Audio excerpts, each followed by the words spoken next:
ভারতীয়রা সাবধান, পাকিস্তান কিন্তু জানিয়ে দিছে যে তারা মুম্বাই দিল্লি আক্রমণ করবে।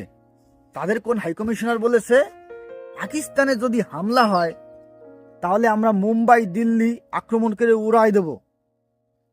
মানে কোন দেশ পাকিস্তানে হামলা করেছে সেটা দেখার বিষয় না, যারাই হামলা করুক আমরা ভারতে আক্রমণ করব।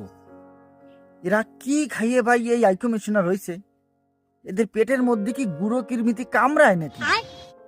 হ্যাঁ, যা তোর আক্রমণ করবে ভাই, আমরা তো চাই ভারত পাকিস্তান আক্রমণ করুক। যাও পাকিস্তান, তোমরা ভারতকে আক্রমণ করো। কারণ ভারত তো একেবারে ছোট দেশ, ভারতের তো কোনো শক্তি নাই। ভারত তো একেবারে মানে আগের থেকে স্যালেন্ডার করে বসে থাকে, তোমাদের সাথে তো কোনোদিন পারবে না। যাও যাও যাও, তোমরা আক্রমণ করো, আমরা একটু দেখি। এর আগে যে করলে তো যুদ্ধ, কি নোমাডা ফেলাইছো? কিচ্ছু তো ফেলাতে পারো নাই। কার কতটুকু ক্ষতি হয়েছে আমরা তো দেখছি। চাটুকার মিডিয়া যা যা বলছিল ভাবলাম কি ব্যাপার, পাকিস্তান এইভাবে জিতে যাচ্ছে কেন? কিন্তু পরে তো দেখি আহা হা হা রে, কি জিতেছে ভাই। সত্যি সত্যি মানে কল্পনা করি এরা কিভাবে রাজনীতিবিদ হয়, এরা কিভাবে হাইকমিশনার হয়। পৃথিবীর অন্য দেশের সাথে যদি পাকিস্তান যুদ্ধ লাগে, তাদের উপরে যদি আক্রমণ হয়, এরা ভারতে আক্রমণ করবে। এদের কি বুদ্ধি ভাই, এদের বুদ্ধি কতটা গভীর, এদের বুদ্ধি মানে সবসময় উপরেই থাকে।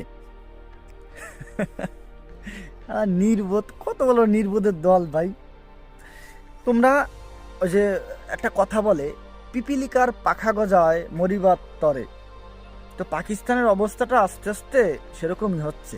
ওরা অনেক কিছু বলতেছে, অনেক কিছু করতেছে। করতে থাকো, করতে করতে যেদিন দাদাদের ফালাই পড়বা, যেদিন বাবাদের ফালাই পড়বা, সেদিন বুঝবা কত ধানে কত চাল। মানে তাদের সাথে যুদ্ধ হলে ভারতের উপর আক্রমণ করবে। ভারত তাদের কি এমন মাথায় বাড়ি দিছে, কি এমন ক্ষতি করছে? আমরা চাই ভারত পাকিস্তান তোমরা আবার লেগে যাও, আমরা দেখতে চাই। আমরা মন থেকে বলছি, আমরা দেখি তোমাদের শক্তি প্রদর্শন, কে কতটা শক্তিশালী। পৃথিবীতে 800 কোটি মানুষ হয়ে গেছে, মানে অনেক বেশি হয়ে গেছে। এত বেশি পৃথিবীর জন্য এখন মানে খুব খারাপ অবস্থা। 2-1 কোটি যদি কমে যায় তাহলে খুব ভালো হবে। ঠিক আছে, তোমরা লাগো। নির্বোধ এ বলে হাইকমিশনার, সাবেক হাইকমিশনার, মানে আগে হাইকমিশনার ছিল। তো কি বলবো ভাই, পৃথিবীর অবস্থা খুবই খারাপ। চারিদিকে শুধু যুদ্ধ যুদ্ধ, এদেশ ওদের যুদ্ধ লেগেই আছে। কখন কি হয় কে জানে।